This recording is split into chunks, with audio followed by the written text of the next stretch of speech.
السلام علیکم ورحمۃ اللہ وبرکاتہ۔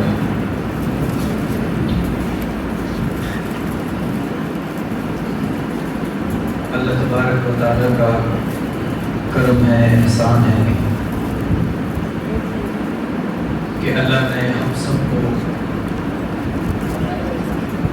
صبح کی نماز باجماعت ادا کرنے کی توفیق عطا فرمائی، اور اس کے بعد اللہ رب ذوالجلال نے ہم سب کو قرآن مجید کا درس سننے کی توفیق عطا فرمائی۔ اس پر ہم اللہ کا جتنا بھی شکر ادا کریں کم ہے، اور آج کا دن بڑا اہم دن ہے، بڑا بابرکت دن بھی ہے، لیکن پاکستان اتنی آسانی سے آزاد نہیں ہوا تھا، بلکہ ان بزرگوں سے پوچھیں کہ جو اس آزادی کے اندر شریک تھے، اور یہ ہماری سوچ ہوتی ہے کہ رات کو سوئے صبح اٹھے تو پاکستان آزاد ہو گیا، بلکہ یہاں پر ہمارے علماء اور ہمارے مسلمانوں کی قربانیاں لگی ہیں۔ لوگوں نے اپنے بچوں کو یتیم کرایا ہے، اپنی بیویوں کو بیوہ کرایا ہے، اور اپنے ماں باپ کو اپنی آنکھوں سے قربان ہوتا ہوا دیکھا، اور ماں باپ نے اپنی اولاد کو قربان ہوتا ہوا دیکھا۔ تب ہمارے مقدر کے اندر یہ آزادی کہ جہاں پر ہم آج اگر قرآن مجید کی تلاوت کریں تو ہمیں کوئی روکنے والا نہیں، اذان دیں تو ہمیں کوئی روکنے والا نہیں، نماز پڑھیں، دین کی باتیں کہیں، سنائیں، ہمیں کوئی روکنے والا نہیں۔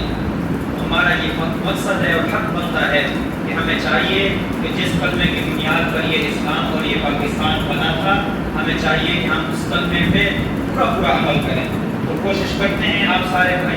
عمل کرنے کی، نماز پڑھیں گے انشاءاللہ، قرآن مجید کی تلاوت کریں گے انشاءاللہ، اپنے بچوں کو دین پر لگائیں گے انشاءاللہ۔ بس یہی ہمارا مقصد ہے، اللہ ہمیں عمل کی توفیق عطا فرمائے۔ چند اشعار نعتیہ کلام کے، اس کے بعد ملی نظم پیش کر کے آپ سے اجازت چاہوں گا۔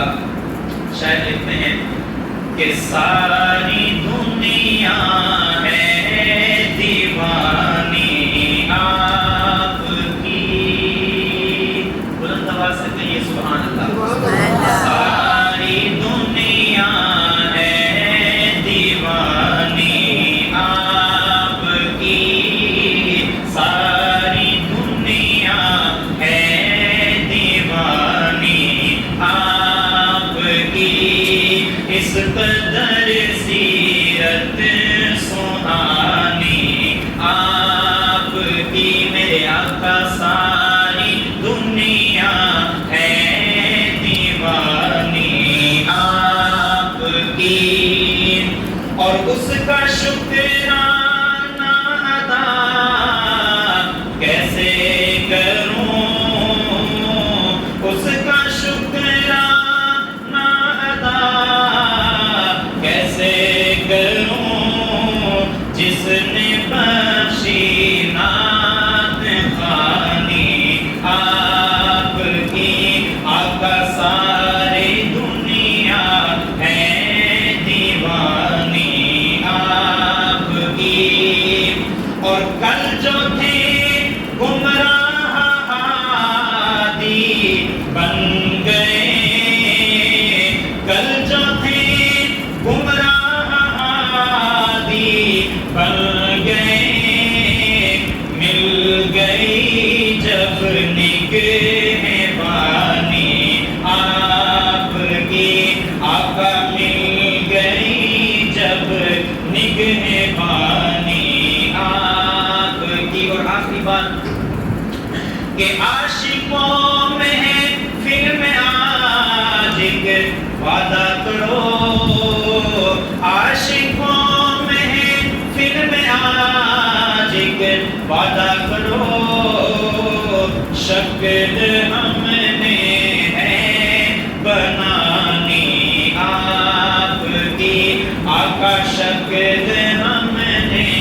ہے بنانی آپ کی، بلند آواز سے کہیے سبحان اللہ۔